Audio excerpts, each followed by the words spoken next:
Well, hello everybody.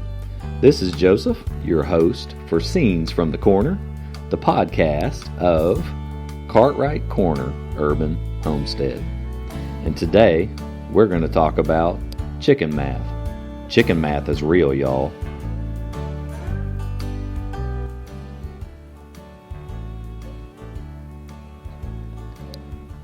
So chicken math. Why would I even make a podcast about chicken math? What is chicken math? Well, I'm about to tell you. Probably won't be the best explanation, but I'm going to give it to you anyways, what I got. Chicken math is adding to your flock in quantities. Not just buying one or two along the way, but kind of buying chickens in bulk. What happens with chicken math is you get a fever. It's like you have fallen in love with these little things, and they have just set your life on fire and on a whole different path. Chickens, chicken math, adding to your flock in quantities.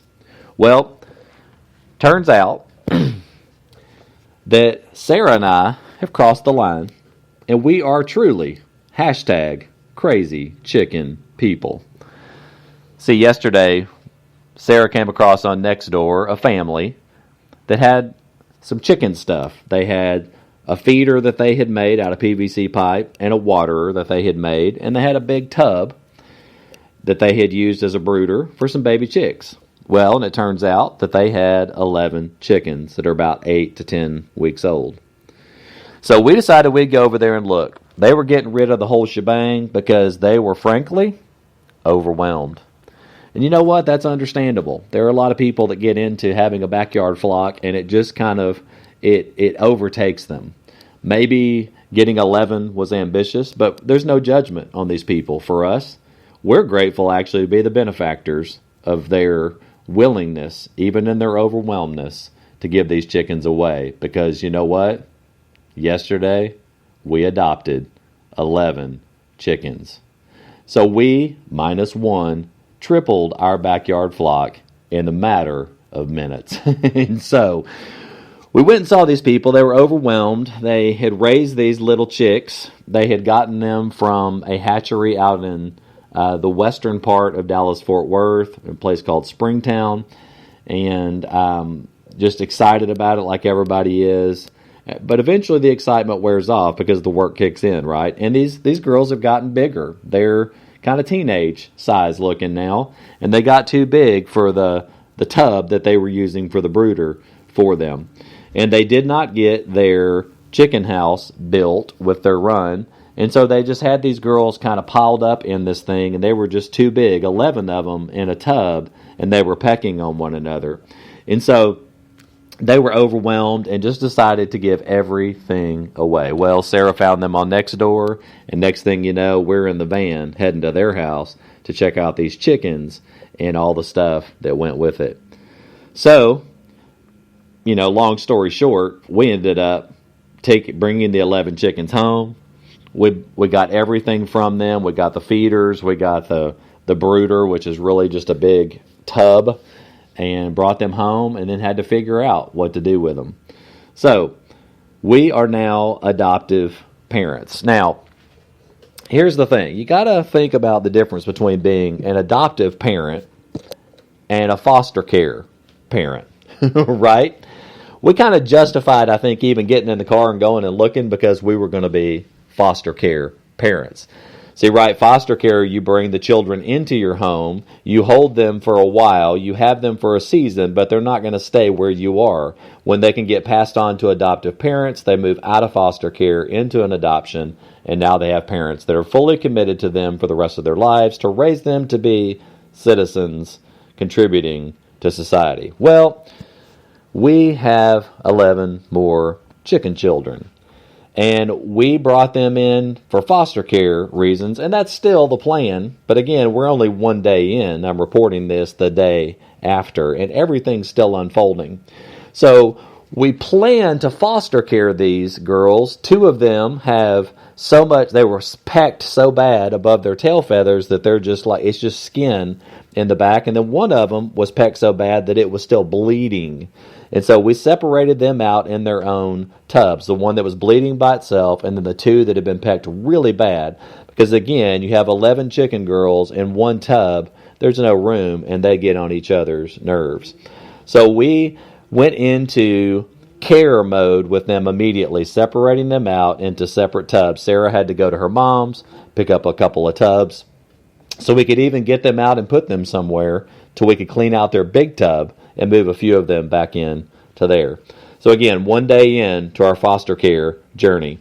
But of course, what happens, because we are hashtag crazy chicken people that are even willing to do an adventure like this, is that you start holding them. We haven't named any yet. We're only one day in. But you start holding them, and as you hold them, something happens. Your heart begins to attach a little bit. So you start moving from a foster care parent into an adoptive parent. Now, all the way over to this family's house, Sarah and I were already counting the cost. We knew that there was great potential for this. We had already been talking for a while about increasing our own backyard flock anyway, because we would like more egg production, and hey, why not more chickens? Because here's a quote. There's somebody, it's an anonymous quote. It says, "Chickens are like potato chips. You can't only just have one." Chickens are like potato chips. It's like when you reach in and grab that chip, you want more and more and more because they're just so darn wonderful. Well, it's the same with chickens. But chicken math, say it's a real thing. Chicken math is where, of course, that you're adding to your flock in quantities. We, again, tripled, almost, -1, our flock in one fell swoop in one afternoon in the matter of about an hour. Wow. When you really think about that, it can seem like it's overwhelming, just like this family was overwhelmed. But Sarah and I just took to it like a duck to water, or like a chicken to feed. So we've got this sense of kind of being on the fence right now. We're adoptive parents and we're foster care parents. So I'm putting it out there that we're going to take care of these girls, and they're ours for the time being. But we would like to help somebody, or a couple of somebodies, start their own backyard flock. So, of course, we're going to make these chickens available to our group first on Nextdoor. Again, we have over 120 people. I think we're up to about 125 now on that group. Not everybody there has chickens, and, of course, not everybody there wants chickens. But I know there's some of you out there that are like, if I just had the opportunity, I would start my own backyard flock. Well, here's your opportunity. We're about to provide it to our group. We've also got some farm friends that have some chickens as well. We've got Elizabeth Anna's in Fort Worth, Urban Farm. You've heard us talk about them. We've got potentially Hillbilly Nutrition down in Waxahachie. They primarily do pigs. We get the monthly box from them with meat, but they have a lot of chickens as well. They're actually raising chickens. They might be willing. We're actually going today to Wolf Creek Farmstead down in Frost. This is our friends Jim and Angelica. We're going to see them today. They're longtime friends, church friends, church brothers and sisters. We're going down to see them because we haven't seen them in a few years, but they also have the farmstead there, and so they may end up with a few of them. But I would really, and I mean really, like to help somebody in my area get their chickens going in their backyard in this urban environment of where we live. So, chicken math is real, y'all. Hashtag crazy chicken people is a fever. It is a disease, and it's a disease of the heart, that when you see these chicken girls and they need a home, you say, you know what, we'll be their home. So we're looking to provide a home for these other girls as well. So, I'm going to breathe for a second and even just let it sink in. We've got 11 more chickens. And you know what? It just seems natural. Okay. Well, thank you guys for listening. Just wanted to confirm to you that chicken math is real, that crazy chicken people really is a thing, and definitely Sarah and I crossed the line. And then lastly, I want to encourage you. It's time for you to get started, get your hands in the dirt, and plant a garden. We got spring coming up after this winter, as you know, been that way for centuries. And you need to plant a garden of some sort, get your hands in the dirt. Some of you have developed enough along the way. You got your garden going. You're getting ready to plant in the spring. You already got your seed catalogs. You got your seeds. You're already planning and dreaming and thinking. But you've been thinking in the back of your mind, maybe it's time to add some backyard chickens. Well, here's your chance.